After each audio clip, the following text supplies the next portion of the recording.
नमस्कार दोस्तों, मेरा नाम राजीव है और आप देख रहे हो फ़िल्मी ओपिनियन। तो अब हम आपके लिए रिव्यू करेंगे हाउसफुल 5 की जिसका मैंने देखा है ए वर्ज़न।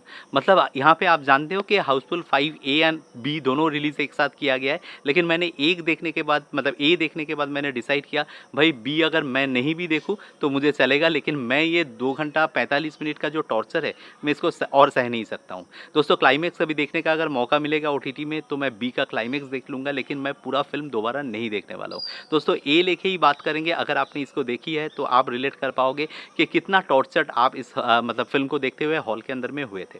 दोस्तों कहानी ऐसी है कि मतलब बाबा रंजीत मतलब जो बहुत बड़े एक बिलियनियर है, तो वो अपने जो 100वीं सालगिरह है, जन्मदिन है, उसको मना रहे एक क्रूज़ के ऊपर। एक क्रूज़ को उन्होंने पूरा बुक कर लिया है और तमाम जितने भी सेलिब्रिटीज़ हैं और जितने भी मतलब रिच पीपल्स हैं सब उसके अंदर में आएँगे और आने के बाद वहाँ पे उनका बर्थडे मनाया जाएगा। लेकिन इस अवसर में उनका जो है डेथ हो जाती है। अब कैसे क्या होता है नहीं होता है वो आपको सिनेमाघर में जाके देखना पड़ेगा।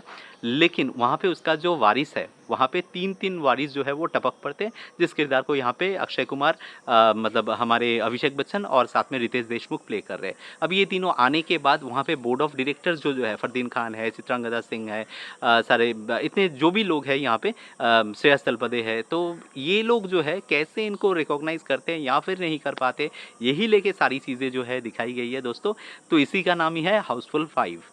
अब दोस्तों पॉजिटिव साइड अगर मैं कहना चाहूँ तो पॉजिटिव साइड जो मुझे अच्छा लगा है कि इस फ़िल्म का जो टाइटल क्रेडिट है जिस हिसाब से दिखाया गया है, तो वो आपका जो होता है ना हॉलीवुड में एक किस्म का फ़िल्म होता है जिसको हम लोग मतलब पल्प फिक्शन बोलते हैं।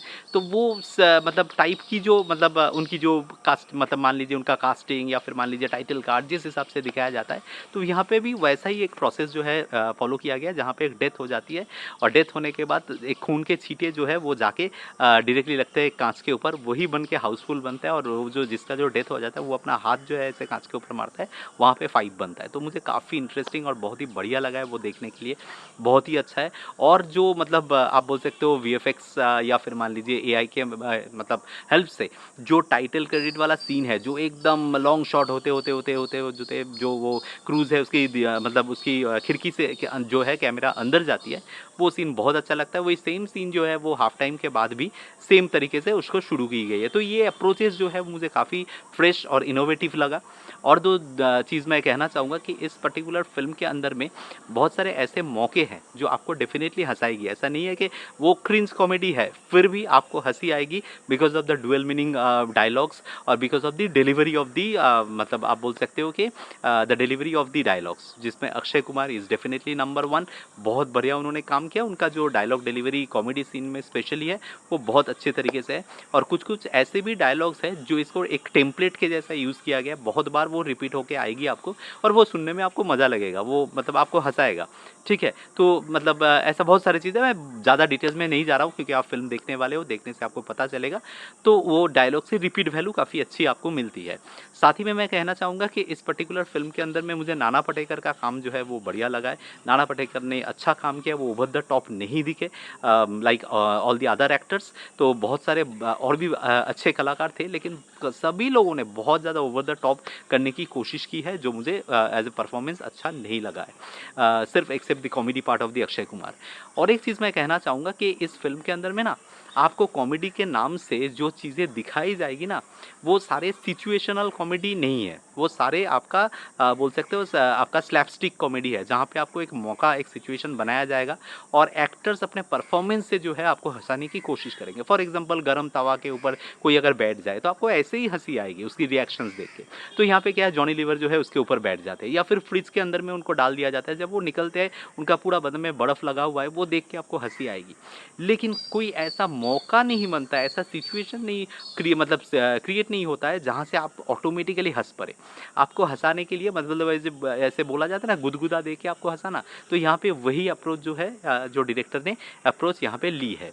तो उस हिसाब से ये सारी चीज़ें होती है। और साथ में जो कहना चाहूँगा कि इसकी जो गाने हैं ना, गाने में एक चीज़ में मुझे पॉज़िटिव लगा जो मैं कहना चाहूँगा, जो पहला एकदम टाइटल कार्ड के समय जो गाने का मतलब पुराने जितने भी मतलब हाउसफुल के और भी हिट नंबर जो है, उसका एक आप मैशअप बना के उन्होंने यूज़ किया है जो काफ़ी अच्छा था। लेकिन बाकी गाने एक भी आपको सिनेमाघर से बाहर आने के बाद एक भी आपको याद नहीं रहेंगे, इतनी ही घटिया सारे गाने हैं। और साथ ही मैं कहूँगा कि यहाँ पे जितने भी मतलब कलाकार हैं, इतना बड़ा स्टार कास्ट है, तो सबको मौका तो बहुत ही कम-कम मिला है और जिनको भी जितना मौका मिला है उसमें से ज़्यादा कैरेक्टर जो है वो अपना काम कर ही नहीं पाए यहाँ पे। जैसे कि आपको मैं कहना चाहूँगा कि यहाँ पे मान लीजिए फॉर एग्ज़ाम्पल तीनों जो हीरोइनें हैं, भई उनके बारे में जितना कम कहा जाए, नरगिस फ़ाकरी बोलिए या फिर जैकलीन फर्नांडीज़ बोलिए, they are only eye candy, इसके अलावा और कुछ काम उन लोगों का है ही नहीं। एक लॉयर को दिखाया जाता है जिसको सिर्फ़ एज़ ए सेक्स सिंबल रखा गया है, जो सिर्फ़ आपको दिल बहलाने की हिसाब से काम में लाया जाएगा, उनका कोई मतलब कोई इम्पैक्ट ही नहीं है उस किरदार का।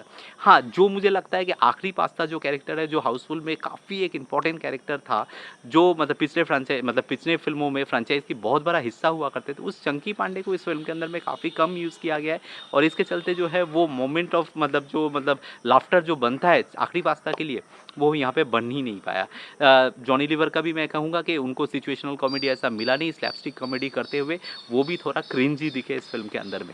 ओवरऑल एक बहुत बड़ा अटेम्प्ट था आपका प्रियदर्शन के जैसा एक क्लाइमेक्स शूट करने का, जिसको कहा गया है कि 2 तरीके से शूट किया गया, पता नहीं ये वर्ज़न में मैंने जो देखा वो प्रियदर्शन वाला क्लाइमेक्स आपका शूट तो हुआ है, लेकिन वो वर्क ठीक से नहीं कर रहा है। और सबसे बैडली रिटन अगर मैं कैरेक्टर कहूँ इसमें जो है, वो वीरू और बाबा की है, जो संजय दत्त और हमारे जैकी श्रॉफ प्ले कर रहे हैं। जैकी श्रॉफ का किरदार तो बहुत ही ख़राब है और संजय दत्त को देख के लग रहा है यार ये एक्टिंग करना भूल कैसे गया। इनका ही मैंने वास्तव देखा है, इनका ही मैंने मतलब मुन्ना भाई देखा है, भाई किस किस्म का ये एक्टर है, लेकिन यहाँ पे लग रहा है कि उनको फोर्सफुली जो है इसके अंदर में काम करवाया गया है। तो मेरे लिए उतना भी नहीं, मैं कहना चाहता हूँ कि अगर आपको लगता है कि 2 घंटा, ढाई घंटा एंटरटेन्ड होना है, चलो दूसरा कुछ है नहीं देखने के लिए, थोड़ा एसी में बैठना है, थोड़ा हँसना है, ठीक है, स्लैपस्टिक ही हो, चलो उसमें ही हँस लेंगे, तो आप जाके हाउसफुल 5 देख सकते हो। Worthy of the film, blockbuster तो ये कतई ही नहीं है। दोस्तों यही था बेसिकली मेरा review of the film called Housefull 5 ए की। तो आपको कैसा लगा मुझे कमेंट में आके बता सकते हो। कुछ भी अगर वीडियो से अच्छा लगा है, वीडियो को लाइक शेयर, चैनल को जरूर सब्सक्राइब कीजिएगा। मिलते हैं आपके साथ मेरा अगला कोई वीडियो में, तब तक के लिए अलविदा।